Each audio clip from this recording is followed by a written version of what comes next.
Hi friends, welcome back to my channel. இன்றைக்கி நம்ம சேனலில் கொழிஞ்சி காய் போட்டு சூப்பரான வெத்த குழம்பு பார்க்க போகிறோம். அது கூடவே இன்றைக்கி 5 காய் போட்டு கூட்டு. நம்ம மாலை பட்சத்தில் செய்ய வேண்டிய வெங்காயம் இல்லாமல் பூண்டு இல்லாமல் இருக்கிற சமையல் தான் பார்த்துட்ருக்கோம். வாங்க எப்படி பண்ணுறதுன்னு பார்க்கலாம். கொழிஞ்சி காய் வெத்த குழம்பு 5 காய் போட்டு கூட்டு. கூட்டுக்கு ரெடி பண்ணிடலாம். நம்ம கொஞ்சமாக எண்ணெய் ஊற்றிட்டு அதில் ஒரு வரமிளகாய், கொஞ்சமாக கருவேப்பிலை, அப்புறம் ஒரு ஸ்பூன் உளுத்தம்பருப்பு, மிளகு, ஜீரகம், இது எல்லாத்தையும் நல்லா உளுத்தம்பருப்பு செவக்கிற அளவுக்கு வறுத்துக்கலாம். அது கூட இப்போ கொஞ்சம் தேங்காய் சேர்த்திட்ருக்கேன். இது எல்லாத்தையும் நைஸாக ஒரு பேஸ்ட்டாக அரைச்சி எடுத்துக்கலாம். அப்புறம் குக்கரில்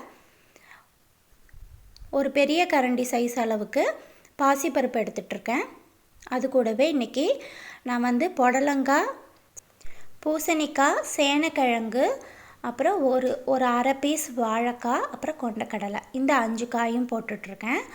இது எல்லாத்தையும் தண்ணியில் நல்லா வாஷ் பண்ணிவிட்டு போட்டுட்டு நம்ம அரைச்ச விழுதை இது கூட சேர்த்திக்கலாம். இந்த மாதிரி கூட்டு பண்ணும்போது நமக்கு சீக்கிரம் வேலையாயிடும். நமக்கு தேவையான அளவு தண்ணி ஊற்றிக்கலாம். தண்ணி ஊற்றிட்டு இதுக்கு இந்த காய் வேகிற அளவுக்கு உப்பு போட்டுக்கலாம். காயெல்லாம் மூழ்கிற அளவுக்கு நம்ம தண்ணி ஊற்றிக்கலாம்.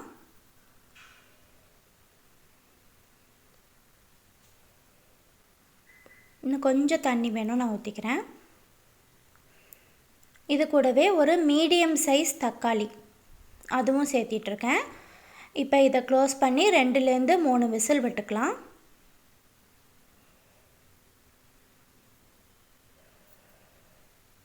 இப்போ இந்த காயெல்லாம் நல்லா வெந்துருச்சான்னு பார்க்கலாம். காயெல்லாம் சூப்பராக வெந்துருச்சுங்க. பருப்பும் நல்லா வெந்துருச்சு.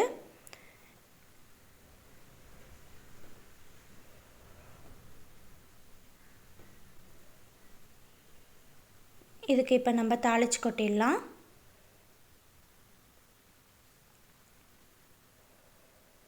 நான் தாளிக்கிறதுக்கு தேங்காய் எண்ணெய் எடுத்துகிட்ருக்கேன். 1 ஸ்பூன் தேங்காய் எண்ணெய் ஊற்றி கடுகு, உளுத்தம்பருப்பு,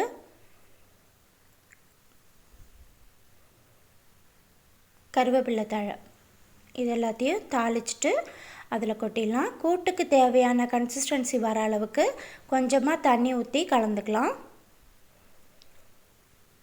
கலந்துட்டு ஒரு கொதி வரட்டுங்க. நம்ம பச்சை தண்ணி ஊற்றிருக்கோம், அதனால் ஒரு கொதி வரட்டும். வந்தோடனே இது மேலே இப்போ நான் 1 ஸ்பூன் தேங்காய் எண்ணெய் ஊற்றுறேன். தேங்காய் எண்ணெய் ஊற்றிட்டு ஆஃப் பண்ணிடலாம். கூட்டுக்கு தேங்காய் எண்ணெயோட ஃப்ளேவர் ரொம்பவே நல்லாயிருக்கும். கொஞ்சமாக கருவேப்பிலை வேணால் போட்டுக்கலாம். அவ்வளோதான், நம்ம கூட்டு ரெடி ஆகிடுச்சு. நெக்ஸ்ட்டு நம்ம கொழிஞ்சி காய் போட்டு வெத்த குழம்பு எப்படி பண்ணுறதுன்னு பார்க்கலாம்.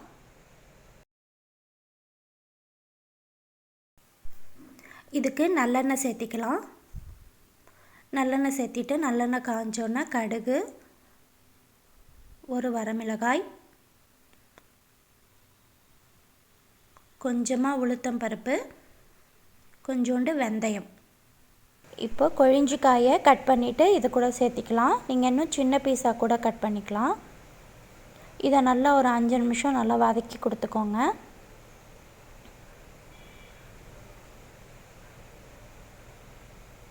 நான் இன்றைக்கி 2.5 ஸ்பூன் மிளகாய்த்தூள் போட்டிருக்கேன். குழம்பு மிளகாய்த்தூள் வீட்டில் அரைச்சது. இதை நல்லா வதக்கிட்டு புளித்தண்ணி சேர்த்திக்கலாம். இந்த கொழிஞ்சிக்காய் கொஞ்சம் கசப்பு தன்மை உடையது. கொழிஞ்சிக்காயோட சாறு எடுத்து நம்ம சாதம் பிசைச்சோம் அப்படின்னாக்க லெமன் ரைஸ் மாதிரி சூப்பராகவே இருக்கும். லெமனை விட இதில் அதிகமான சாறும் நமக்கு கிடைக்கும். வேணால் ஒரு தடவை ட்ரை பண்ணி பாருங்கள். இப்போ இதுக்கு தேவையான அளவு உப்பு போட்டிருக்கேன். தேவையான அளவு இந்த காயெல்லாம் மூழ்கிற அளவுக்கு தண்ணி ஊற்றிக்கலாம். இது கொதி வரும்போது ஸ்டவ்வை சிம்மில் வச்சுருங்க. இது சிம்மிலேயே நல்லா கொதிக்கணும். நல்லா கொதித்து இந்த அளவுக்கு நல்லா வற்றி வரணும். இந்த அளவுக்கு வற்றினதுக்கப்புறம் நம்ம குழம்பு ரெடி. இது கூட கொஞ்சமாக நாட்டு சர்க்கரையோ இல்லை வெல்லமோ சேர்த்திக்கலாம். நான் இன்றைக்கி நாட்டு சர்க்கரை சேர்த்திட்ருக்கேன். இது வந்து லேசான கசப்பு தன்மையோடு தான் இருக்கும். நீங்கள் எல்லோரும் ஆனால் உடம்புக்கு ரொம்ப நல்லது. நீங்கள் எல்லோரும் வீட்டில் ட்ரை பண்ணி பாருங்கள். ட்ரை பண்ணி பார்த்துட்டு எப்படி வந்ததுன்னு மறக்காமல் கமெண்ட் பண்ணுங்கள். எங்கள் சேனலை லைக் பண்ணுங்கள், ஷேர் பண்ணுங்கள், சப்ஸ்கிரைப் பண்ணுங்கள், பெல் பட்டன் கிளிக் பண்ணிவிடுங்க. தேங்க்யூ.